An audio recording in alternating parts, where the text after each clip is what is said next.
It's gotta be against the law to look this damn good. Watch out now.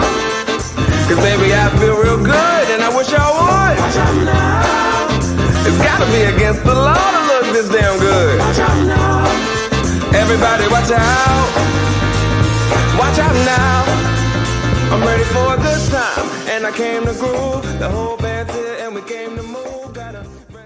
So talk about the community. I know that in Zach and I were talking a little bit before just about how you got here and you want to serve the community, like you want to do right by the community. So talk about like that experience of starting up in Oshkosh and how you were the first part of your reception and then what it is right now and kind of what you see in the future just for the Fifth Ward and the community around.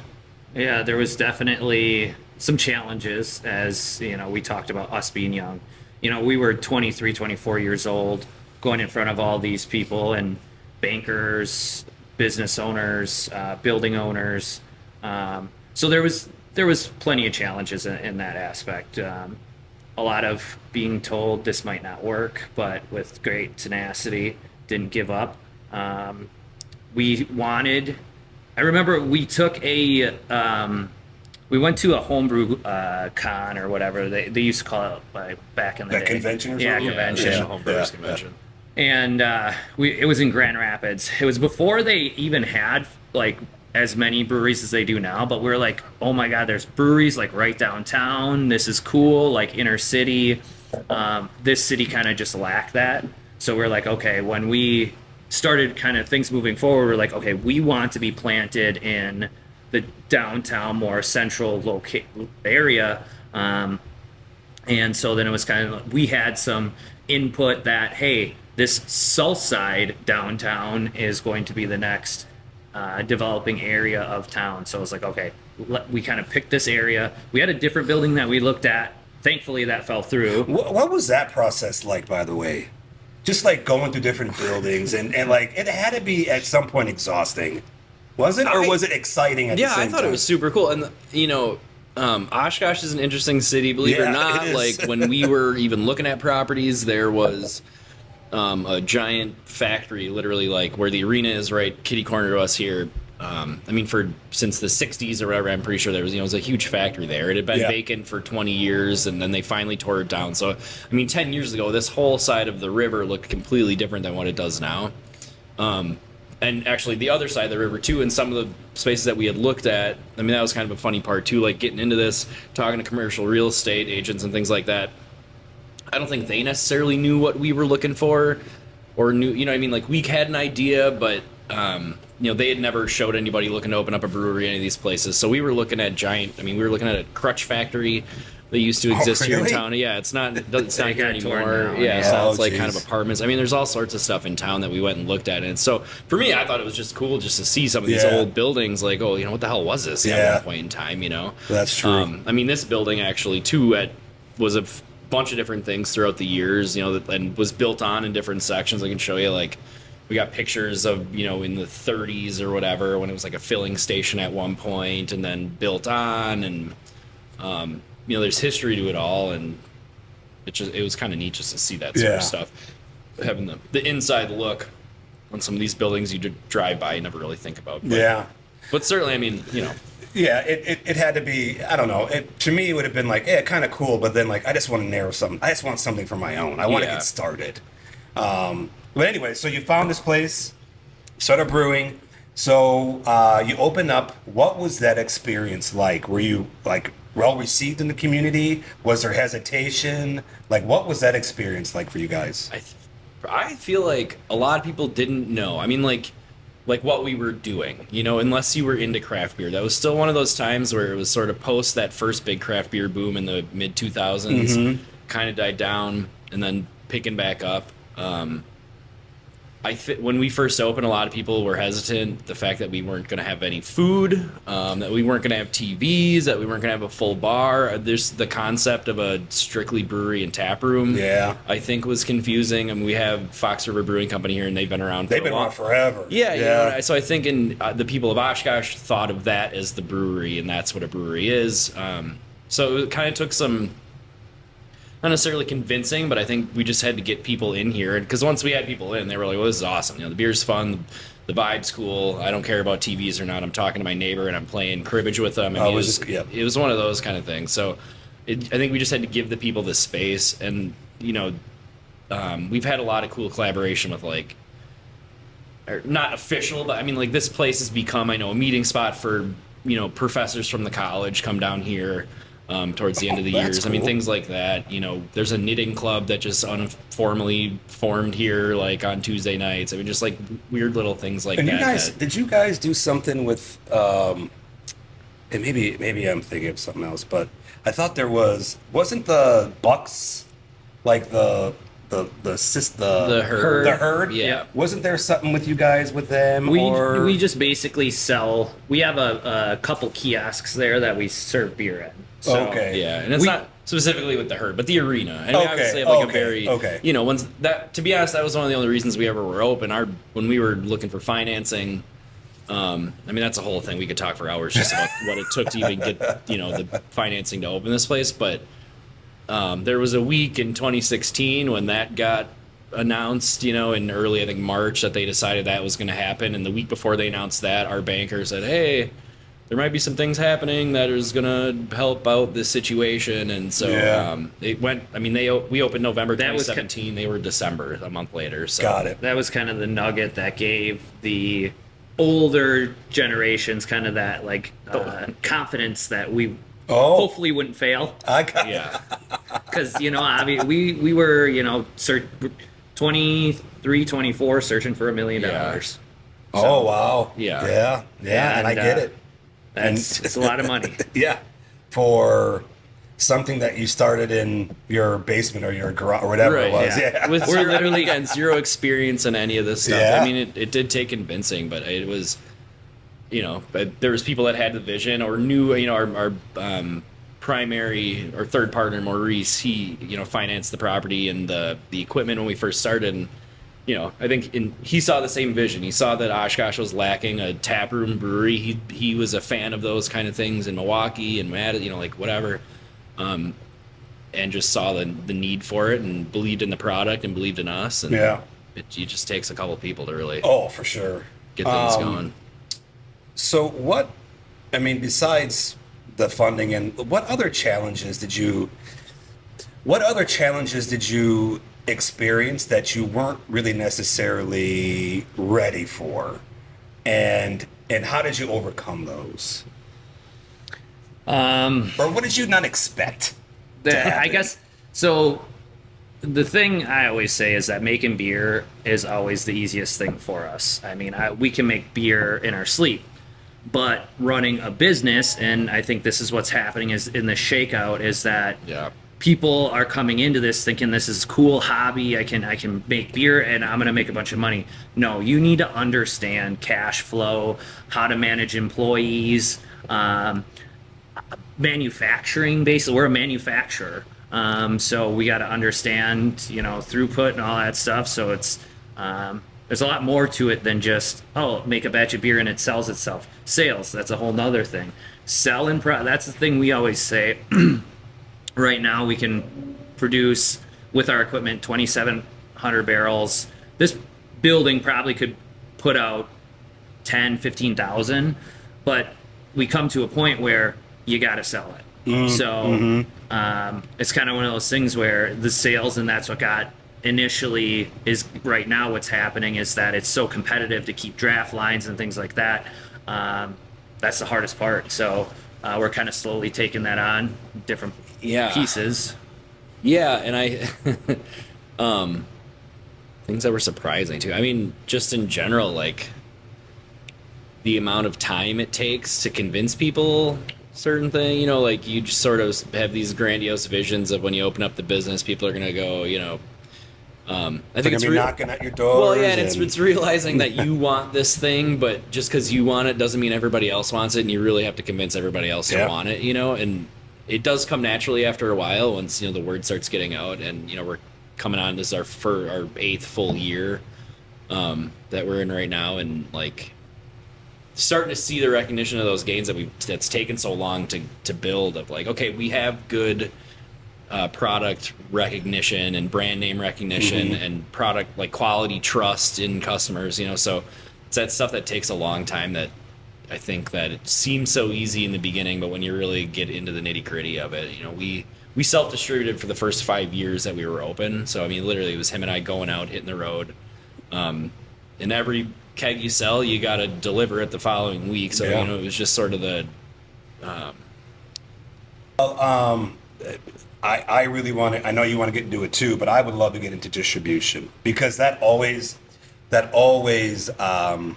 fascinates me on getting from deciding to do it to doing it to expanding on it. So maybe for the listeners and for me, just take me through that journey of when you decided to distribute and then that journey along the way.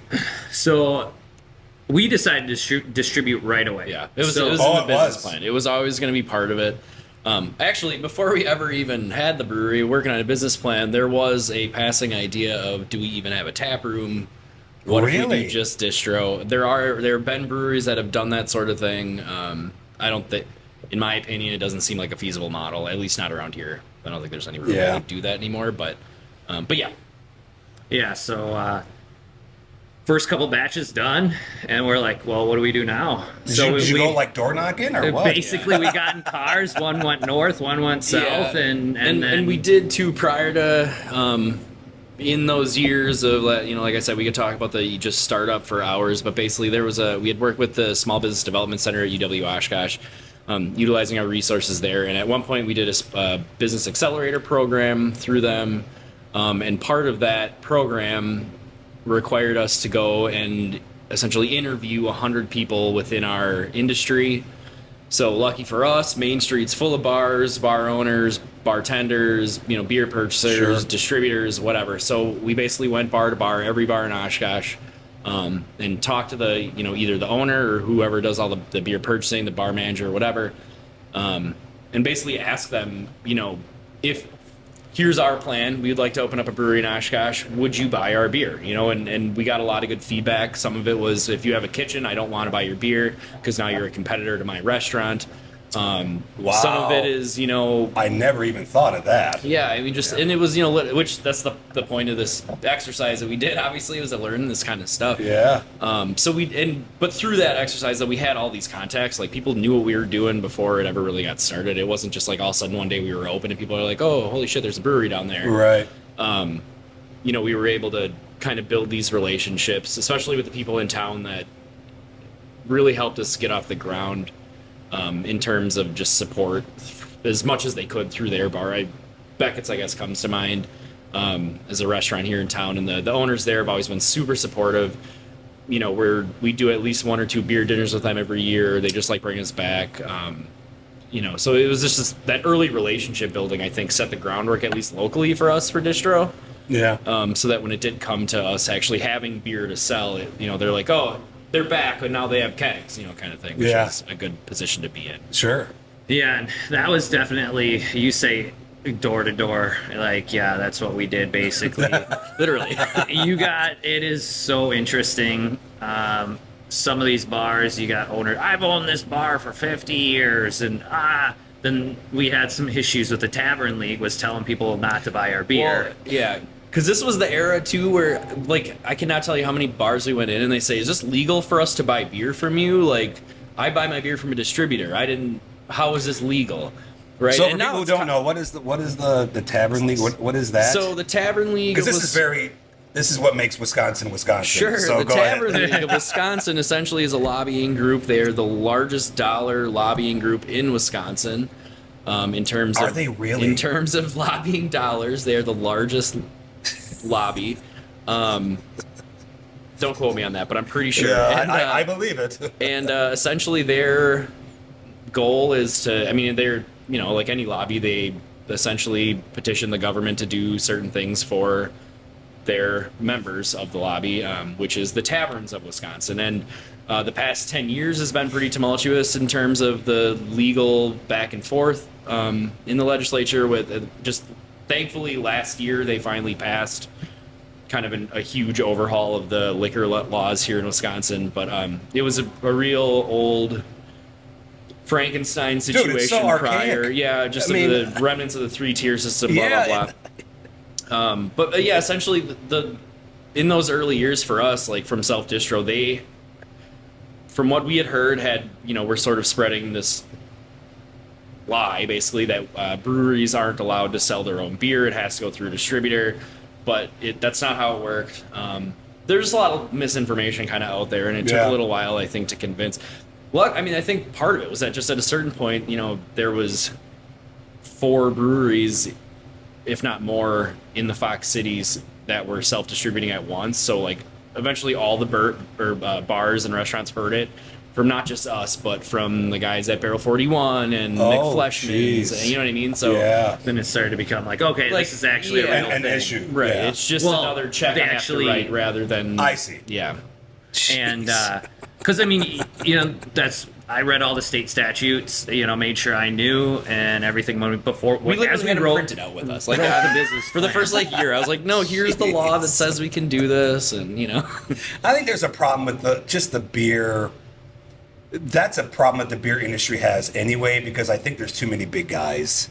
Yeah. And because even it doesn't matter where you are, man. Like, you've heard of the Shoots, I'm sure. Mm-hmm. Yeah. Forever they were in Bend, and they just did things on their own. They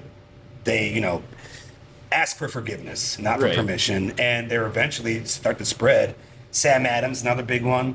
But, like, it shouldn't be this hard for you to get your beer to somewhere in Washington State. Right. It shouldn't be that difficult. like the crossing state line. If you have the money, if you have the money and you have the means to do it, I don't get why there's such an issue for it's especially the beer community. I don't get it, like the beer industry. Yeah. I don't know. I'm just ranting. That No, there's me. a lot to be said for that too. I think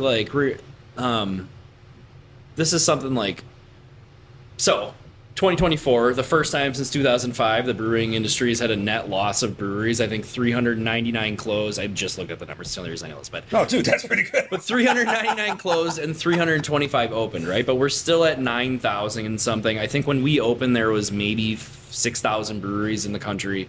Wow. I think that in and of itself is sort of this like. Crap. Can you press? Sorry. There you go. I think that is like kind of a harbinger of what's to come too in the distribution industry. As even in locally here, we've had a couple breweries close, and I know Milwaukee's seeing some closures, things like that. I mean, it's going to get, in the way I see it's less competition now for tap handles, because but it means that our quality and consistency has to be better, because the people that are still going to be around after all these closures are the ones that actually have the product that people are believing in and going back to again and again. It's really, so many bars that have 50 tap lines that are just like, they can pick up every brewery that walks in the door. It doesn't mean the beer's going to be great. Good. And they know how to service the lines. They know how to make the beer presentable. Yeah. Like that's where tap houses, I think, come in. But and the appreciation for the beer, not just for the people coming in, pouring a couple of, I don't know. That's just my No, theory for sure. again. This is, we've always said that too. It's like, this is going to be the tap room is like our first line of defense here in terms of, or, the first, I think a lot of times people that have Fifth Ward for the first time, it is here. We want to give them the best example of what it can be. We want to provide the best craft beer. Even if it wasn't ours, I'd rather have, the same protocols that we do here to keep the beer fresh and, consistent and all that. You hope everybody does it, but obviously it's not realistic. Man. Yeah, it really is. But yeah, circling back to the distribution item. Yep. Sorry. So, and I was thinking about this as this discussion went on just now, that, we were pretty much on the front end of bars not knowing it was legal for us to sell directly to them. And nowadays, every bar knows. So, like, literally, that's a monumental thing that just happened in the last 10 years or That's whatever. crazy. So, as we grew that, he focused on the Appleton, Fox Valley area. I started going south of Fond du Lac, and then I found kind of a honey hole going out to Sheboygan. So I'm hitting Elkhart Lake, Plymouth, Sheboygan. You got some good summer summer sales up there and made some really good relationships early on. Still have some of those draft lines today that once summer comes, they're going through, a half barrel a week, and that's the best account you can get is going through a half barrel about a week. Yeah. So, as we've done that, we went from, I think it was like, selling 500 barrels, then 650.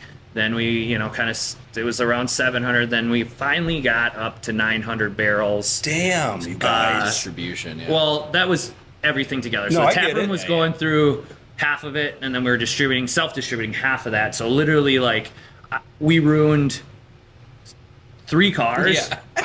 That's like transmissions literally in 2 4-door sedans, burning through. a transmission on a SUV. I'm not shitting you. Like these lot of cars overheating. were It was like, like, oh, the shit, ass this was again. way down.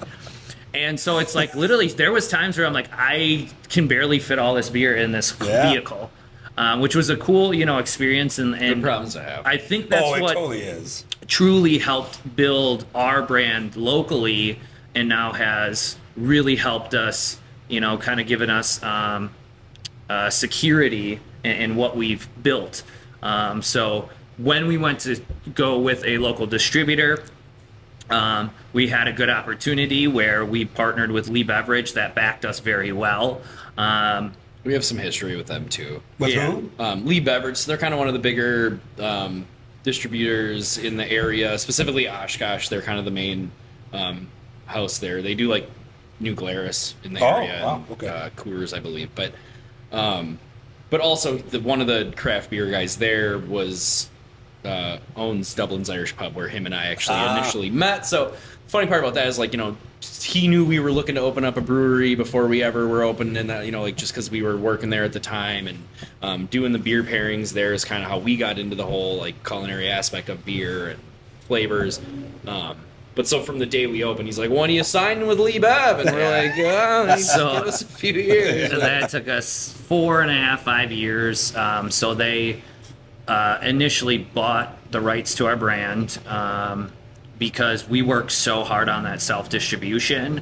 We kind of built a little nugget there, and kind of heard it from Rush Klisch way back in the day. Your like- brand is an investment. Like, It's- treat it like a stock. Like, Yeah. you're gonna someday. you build value into that. Your Yeah. brand is all you really have. So like, Yeah. make that valuable. So yeah, then they took over, and from 2013 to 2014, we grew 23 to 24. 23 to 24. Sorry. Thinking way back still. Old stories. We grew 56%. That's Volume in a year. Crazy, you guys. Which, I mean, That's those type of numbers were crazy. like, maybe 10 years ago, 15 years ago, breweries were hitting crazy numbers like that. But Yeah. in a saturated market like this, growing that at that pace, it was hectic. It was hard to keep up, and It was just expensive too. I mean, that was Yeah. the big thing, is that Oh yeah. that 23, 24, like, we made a lot of, that was when the big, it was prior to signing with Lee Beverage that the equipment installation stuff came in, but we knew that, like, growing, we were going to need this stuff anyways, just in terms of helping with, like you mentioned, shaving hours off a brew day, whatever it might be, extra tanks because we were going to need the space. Yeah. Jeez. So yeah, the expansion was part of, like, we are prepping ourselves for the next step, because basically we maxed out the 3 tanks that we had. The 900 barrels, and I forgot to mention that, the 900 barrels maxed out the first initial 3 20-barrel fermenters that we got. So then at that point, it was like either we were stuck here, or, which we have tons of room. So like I said, we could produce a Right. ridiculous amount of beer here. You just got to sell it. Yeah. So that was kind of cool to build up to that. Then, okay, here's the next step. Here's the next step. So that's definitely been exciting. And more recently, so our local territory was super easy. I shouldn't say super easy, but it was a lot easier to Or manageable, probably. to take close. over, Yeah. and that grew super fast. Then we went to the Wausau market. So they have Lee Beverage has 3 total warehouses. They have one in Rothschild and another one in Eau Claire. So we opened up Rothschild. I definitely was naive to that expansion, and I was, it'll just do it itself. Our brand, our beer will sell anywhere. Well, lo and behold, it did all right. Then fast forward another 6 months, we go to open up Eau Claire. I'm like, okay, this is so much farther away. I'm going to actually drive out there and go and sell these geez. accounts. For people who don't know, Eau Claire is on the other side of the state. It's a 3.5, 4 hour drive. Yeah. So I go out there for a whole week and literally just live on the road and selling door to door again. But the distributor sells and delivers the products. I'm just trying to build a brand. I started to get had some good success doing that, and then kind of recognized, wow, we're selling more beer in Eau Claire than we are in Wausau. So then we started, I kept going once every 3, 4, 5 months. I'd go to Eau Claire for a week. Then eventually, just the end of last year, I was like, wait, the light bulb clicked. I need to actually be spending this amount of time out in Wausau. So Wausau is kind of like my next brainchild of, hey, let's get our brand built into this market. Literally have a sales trip planned there, February 10th to the 15th. I'm literally going to stay out there for a full week. And literally all I do is 50 to 60 hours that whole week. I'm just going to be literally stepping foot in every single bar within like a 40-mile radius. Do you guys do tap takeovers here? If we can. No, it's not so. That's not a big thing anymore. So Really? We're Yeah. like in this really. It's so weird being in it so deep too, because like, I sometimes I gotta remind myself it's like not everybody like just knows about craft beer happenings. It feels like tap takeovers is one of those things that's sort of on the way out. I think that Really? they're fun and like it was different. I think like when Central Waters. When it was really hard to go get bourbon barrel stout from Central Waters, when you had to like seek it out and find it, right? Like so that made tap takeovers fun because you could go and they go, oh, they have a quarter barrel, black gold on or whatever, or, Right. bourbon barrel stout. Yeah. Where some of that stuff is just so accessible now. Again, between 6,000 and 9,000 breweries, that difference even from when we opened to now. There's just so many more options out there, and then bars too. Their model has changed. I hate bringing it up, but like because it's such a dead horse, but like COVID really just changed the whole landscape. How people are drinking, where people are drinking, when, why. It really changed the whole thing, and I think that was one of those sort of victims of that whole era. Was like just then the bar's got to sit on 5 kegs, and they if they don't sell through all that one night, are they really getting enough people to come drink all this stuff at once? Then you start having to incentivize things a little bit more. It just gets more complicated. We do them when we can. And like I mentioned, beer dinners, that's one of our favorite things to do just because we sort of came from that world initially, like on the other side of developing recipes for beers rather than the other way around. They're a ton of fun for us, though, because we actually get to we have some knowledge about it. And I know when we were doing it, our favorite thing was when the brewer actually came to work with us in the kitchen rather than just the sales rep who doesn't really know much. You know what I mean? He's doesn't know about the ingredients and the reasoning behind some of the stuff in that beer. So for us to be able to go work with the chefs and things, and when we're on the beer side versus the food, has been a lot of fun. And typically those guys that you're talking about, those reps, don't have direct access to the people who make the decisions. You know what I mean? It's more like... I mean, they get trained on specific things. 50% of them could be selling shoes. It doesn't even have to be beer. I mean, honestly, though, they're just sales guys.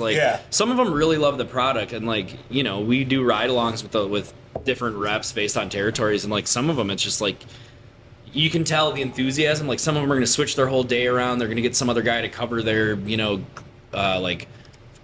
quick trips and things because we're not targeting those places, but so that they can spend time with you at accounts that really matter.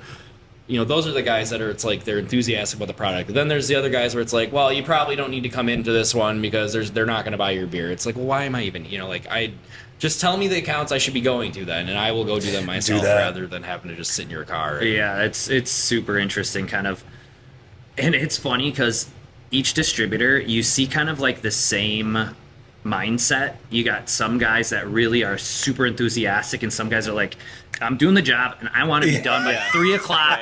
You better not. I gotta pick my kids up from school. All right. Okay, it's time. They're it's ticking. I got to do a ride along again. It's so it's lately I've learned to okay, look, I'm not going to take a bunch of your time. I'm going to go do work early in the morning. I'm going to hit places.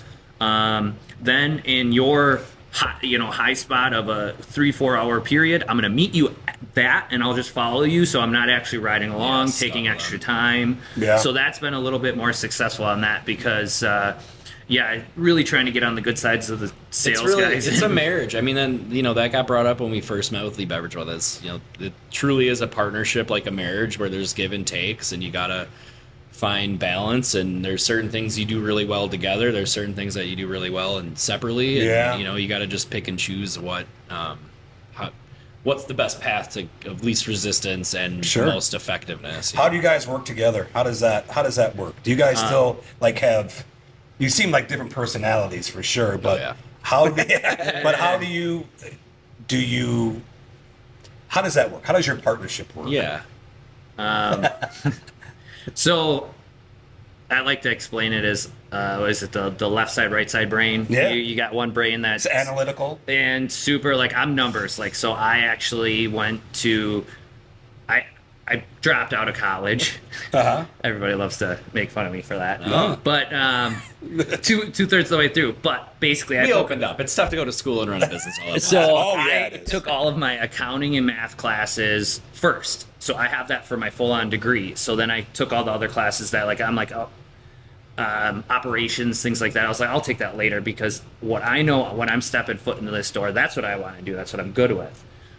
So basically, I do all the accounting for the business besides filing the taxes, but from just the past 7 years, I understand a lot of tax law, understanding how to strategize year to year, depreciation, equipment and purchasing, how to minimize the amount of taxes that we're paying each year.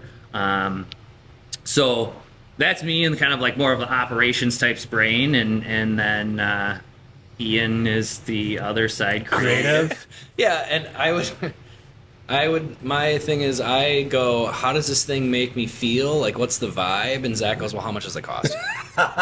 Sort of the difference, I think, No, and I'm doing most of majority of the brewing and stuff right now. I'm really a big fan of that process. My hobbies. That's involve, creative. Yeah, and even at home, my hobbies involve that sort of process of start to finish, kind of long wait times. I mean, things like that. I like seeing the transformation of things.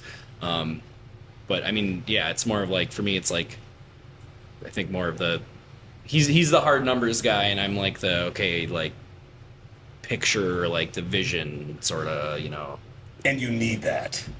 Yeah. In my opinion, for sure. But for interviewing hundreds of business owners, you need that because it's okay to not be good at other things and let somebody else just take it over. Yeah, that's totally okay. Yeah, we certainly are learning that too now as we grow and now as we bring on more employees and invest into employees. I was gonna say, that's one of the ways that's really sort of shown itself is in the HR stuff. You know what I mean? It's because I'm kind of people pleaser softy, on one side, where I would, and you're I'd be willing to make friends. I'd be willing to give everybody an inch, and let them take a mile. Where Zach's you can't do that. I'm you're right, you can't. Right. But here's how I'll explain it, rather than the cold hard truth sort of, cut to the bone kind of thing. So yeah, it's a good balance, and just it's working. And it's also it's okay like a marriage. It's okay to hire somebody to do the HR stuff too. Yeah, it's okay to do that. Someday we'll have that. Yes. I really hope so. I have an answer for this. I do you wrote really? it down and everything. Okay. Yeah. Who would that person be, and what would you drink? And would it be something from your brewery that you would drink? Well, do you have one off the top of your head you want to know? No. Okay, so this is going to be a little bit. I have to do some preface work here, but basically, Fifth Ward Brewing Company. The name itself comes from the historic Fifth Ward Brewery in Oshkosh. So it's sort of where we got the name for here. When that was the ideas back in that era of time. Oshkosh was a big logging town, wood cutting. There was a lot of lumber mills and things like that. We're in the sawdust district. I mean, literally, that's. But basically, there was a brewery on the corner of High and Vine, which is about a block away from the houses that we were living in college, over on the UW Oshkosh campus.